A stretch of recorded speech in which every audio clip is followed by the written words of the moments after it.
Last episode, we finished assembling the third side wall bay, and we gave ourselves a challenge. 5 days, 1 hour after work, every day. 5 days, 5 hours total, and we got it done. But as the walls went up, the mess went up with it. Right now, I can't even properly use my machines in here. There's timber everywhere, sheet goods leaning against walls, offcuts piling up. And if this is going to become a real joinery workshop, that's a problem.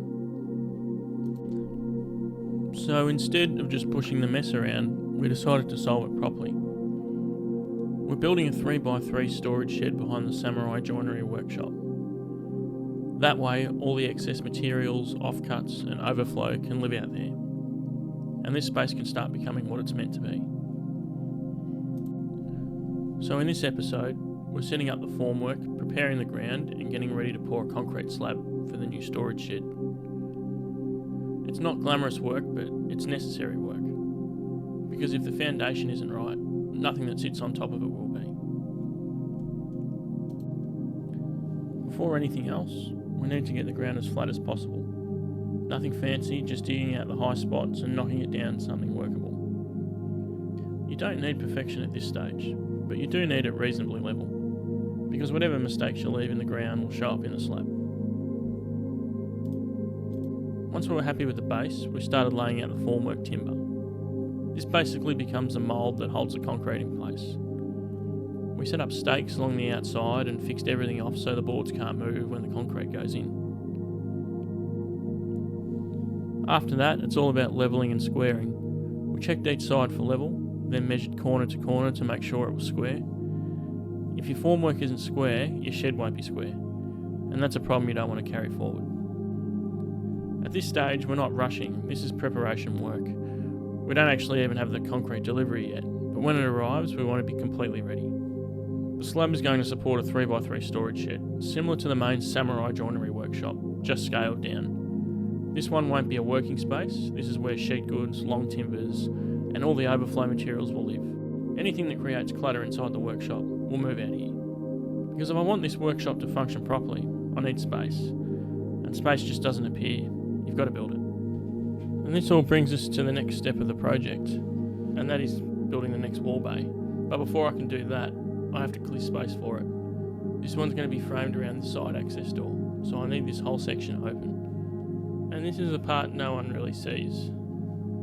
Every time I build a new section of wall, I've got to move the clutter first. Racking, timber, sheet goods, offcuts and tools. It probably adds an extra half hour to every session. And when you're only working an hour after work each day, that really matters. This is exactly why we're going to build this 3x3 storage shed. Because the sooner I can get these materials out of this workshop, the easier these builds will become. Right now, I'm building around the mess. Eventually I want to build without it. Progress isn't always about putting timber together. Sometimes it's just about creating space to be able to work.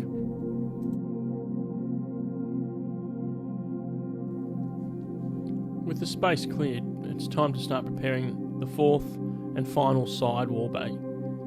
This one runs 3.4 metres, similar to the other ones, which is longer than I can carry in the back of my ute. So instead of buying full-length timber, I'm joining two shorter pieces together using a half-lap joint. Basically, I remove half the thickness from each piece so they overlap and sit flush. It's simple, strong, and once it's glued and screwed, it acts like a single continuous top plate. For a wall like this, it's more than enough strength, and it means I can transport everything myself. Once the top and bottom plates are cut to length, I can start preparing the studs.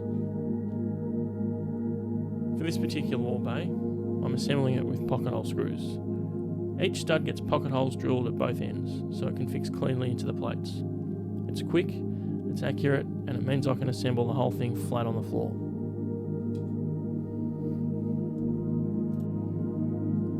Once everything's prepped, it's just a matter of laying it out, clamping it square, and driving the screws home. Because this bay frames around the side access door, the layout has to be right first time. There's no second chance here once it's fixed. Last episode, I set myself a challenge. 1 wall bay in 5 days.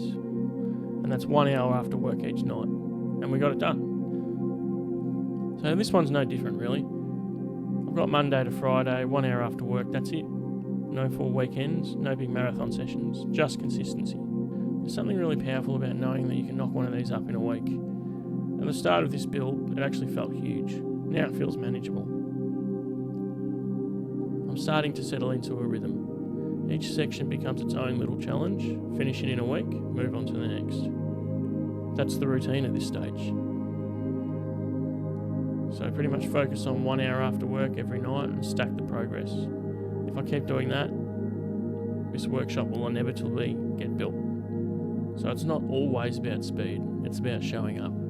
Discipline builds a lot faster than motivation ever will. So, because this door runs around the side access door, it needs a bit more thought than the others. The goal here is to tie everything together so the frame feels solid, no movement and no weak points. At the end of the wall, I'm effectively creating a double stud. That just gives the door opening some more strength and something solid to fix into.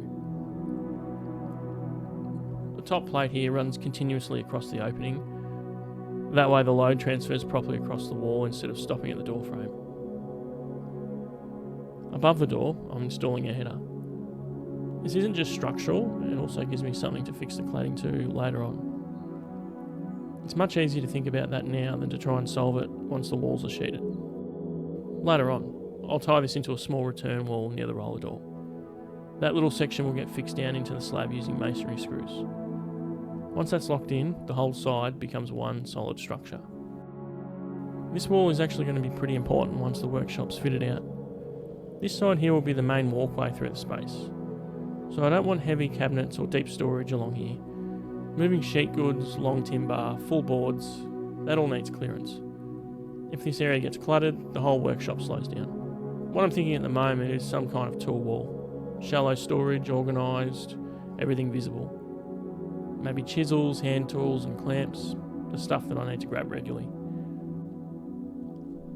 Like the previous bays, I fixed through the bottom plate into the slab using masonry screws. I try to hit it at every stud spacing. That way the load transfers evenly into the concrete and the whole wall becomes rock solid. Once it's tied into the slab, there's no movement down low.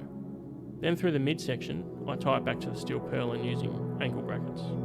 That stops any flex through the middle of the wall. Concrete below, steel through the centre, everything's locked together. By the time it's fixed top, bottom and mid-span, it's not just a frame anymore. It's part of the structure. As I've done with all the other wall bays, I'm fixing through the bottom plate into the slab with 10 gauge 90mm masonry screws. And underneath the plate, I've got DPC installed, just to stop any moisture drawing up from the concrete into the timber. Concrete will always hold a bit of moisture, so that separation layer is important long term. While I'm installing brackets and tying everything back to the steel purlin, I'm checking every stud for plumb, both ways. There's no point locking in a wall in solid if it's leaning. By Friday, I've got most of the wall built. There's just a little bit left around the header and the final stud near the end. The only reason I haven't finished it off is because I wanted to prioritise anchoring the wall into the slab first. Once that last stud goes in, it covers the bottom plate, and it would have been almost impossible to get that final masonry screw in. So instead of rushing to close it up, I made sure it was secured properly. Structure first, finish later. I gave myself Monday to Friday to finish this wall, and I almost got there. But sometimes life and time don't line up perfectly, so I kept a reserve day. Saturday evening, I came back in and finished it properly. I fixed in the header and installed the final stud. And that's the fourth and final side wall bay complete. It might look simple, but this is progress. Week by week the workshop is closing in. Next episode, I'll move on to the back wall and tie it into these side walls and really start locking the structure together. We'll also get an update on how we're tracking with the slab prep for the 3x3 storage shed, because once that's up, this workshop finally gets some breathing room.